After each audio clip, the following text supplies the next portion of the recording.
या शरीरामध्ये जोपर्यंत प्राण आहे तोपर्यंत सगळे नाते आहे, आणि ज्या दिवशी या शरीरातला प्राण वेगळा होऊ द्या सगळे नाते संपून जातात. जोवरी चढना तोवरी भरती माझा, जोवरी चढना तोवरी भरती माझा, आणि तिला हन थोरा देव सुखाचे जगादा, आणि तिला हन थोरा देव सुखाचे जगादा.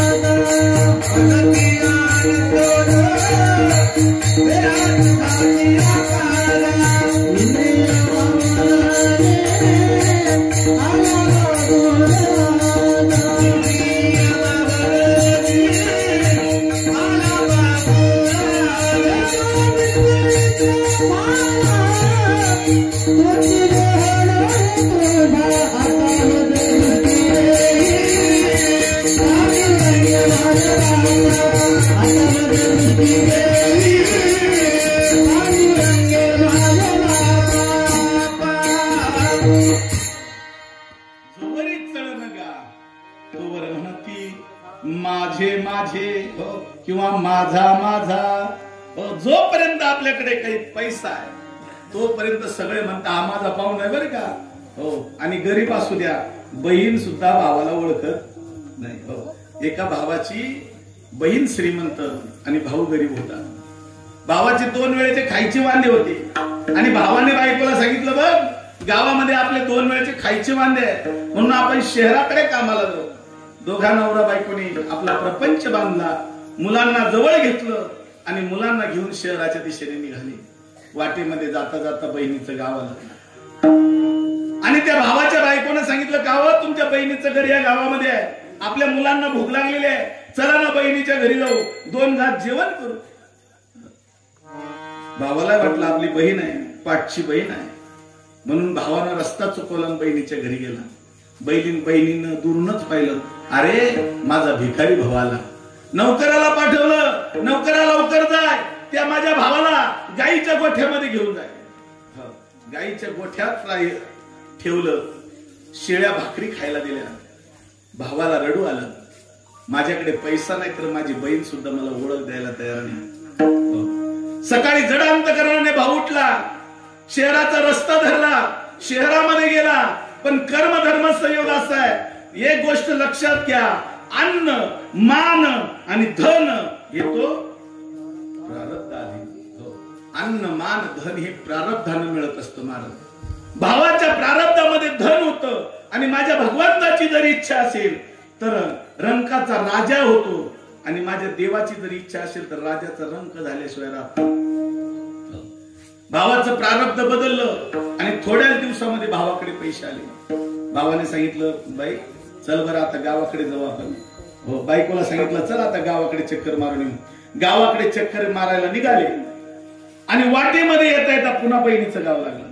भाऊ म्हणे बघ मागच्या वेळेस तुझ्या इच्छेने आपण गेलो होतो, आता माझ्या इच्छेने बहिणीच्या घरी जाऊ. बहिणीच्या घरी गेले, भावाने मोठी गाडी उभी केली बहिणीच्या दारामध्ये आणि बहिणीनं दुरूनच पाहिलं, बाई हा तर माझाच भाऊ आहे. एवढी मोठी गाडी, एवढी मोठी दागिने यांच्या अंगावर. हो, आणि बहीण पळतच आली. महाराज कशामुळे? अरे गरीब भाऊ घरामध्ये गेला त्यावेळेला गोठ्यात नेऊन ठेवला. आता श्रीमंत झालेला भाऊ दाराशी आला, बहीण पळत गेली. चल ना भाऊ घरामध्ये, आणि गोडधोड स्वयंपाक केला, बासुंदी केली. भावाच्या भाऊजाईच्या पुढे बासुंदी वाढली आणि भावानं भाऊजाईनं त्या बासुंदीत गोड डुबवलं. भावानं अंगठीला लावलं आणि भाऊजाईनं आपल्या गळ्यातल्या अलंकाराला लावलं. बहीण म्हणे करे भाऊ असं करू. मग त्यावेळेला भावानं सांगितलं, बाई हा जो मान आहे आमचा नाही, हा आमच्या संपत्तीचा मान आहे.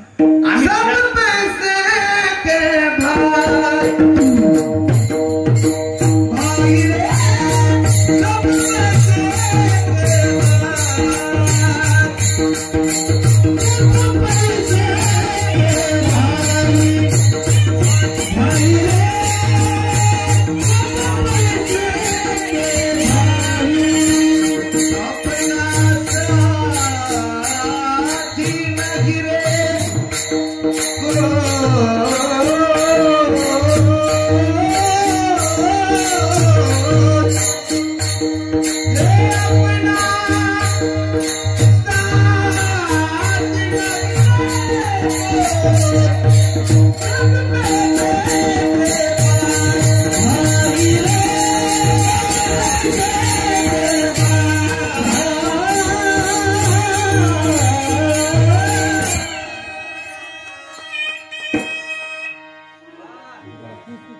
ढवळे बाबा सगळ्याचं झालं की तुमची झलक होती नाही का?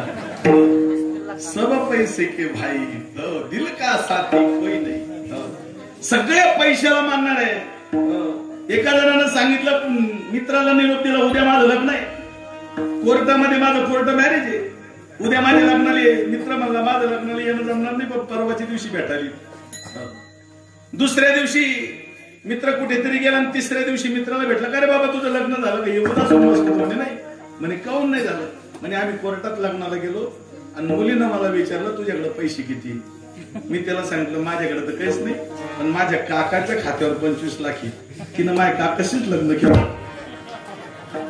मला सब पैसे के भाई जवळी असता धनरूपा, जवळी असता धनरूपा, तेव्हा म्हणती सखा, तेव्हा म्हणती सखा, दादा भाई घेई घेई अनुभव.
बघा कोरोना जाऊन आता जवळपास 2-3 वर्ष होत आले आणि तुम्ही अशा टाळ्या वाजवतच की त्या टाळ्याला कोरोना होईल. कडक टाळ्या वाजवल्या पाहिजे. अनुभव घेऊन बघा. जीवनामध्ये हा अनुभव प्रत्येकाला आलेला आहे. आम्ही यावेळेस मिटवून सांगावं, हो, पण ते सांगावं लागतं. आपल्याला अनुभव आल्यावर लक्षात राहत नाही, म्हणून हे सांगावं लागतं. हो, आपल्याला माहित आहे इथे आपल्याकडे जर असेल तर सगळे आपले आहे, नसेल तर आपलं कुणीच नाहीये, आणि जे आपलं आहे तेही आपलं नाहीये. एवढं लक्षात घ्या. आपलं जे धन आहे आपलं आहे, आपलं नाही महाराज. हो, आपलं जे जन आहे तेही आपलं नाही आहे. आणि उलट याच्याही पुढे जाऊन सांगतो, हे जे शरीर आहे हे सुद्धा आपलं नाही. देह हे काळाचे, धन कुबेराचे, येथे मनुष्याचे काय आहे. इथं आपलं काहीच नाही आहे, म्हणून याला आपलं म्हणू नका. इथे आपलं कोण आहे तर तो माझा जगदाधीश पांडुरंग परमात्मा आहे. तो आपला आहे. हे संतांनी ओळखलं, म्हणून संत श्रेष्ठ ज्ञानेश्वर महाराज सांगतात, मी माझा संसार आता सुखाचा करणार आहे. संसार सुखाचा करायचा म्हणजे काय करायचं, तर याच्यासाठी पहिले संसार समजावा लागेल. मी तुम्हाला प्रपंच आतापर्यंत सांगितला. आता संसार कशाला म्हणतात, तर संसार म्हणजे आगाव पदने म्हणे हे साचाची जे काम मानणे, तो जीव लोको मी म्हणे संसार व्हान. जन्माला येणे आणि मरणे याला संसार म्हणतात. आणि असे संसार किती काय, किती वेळा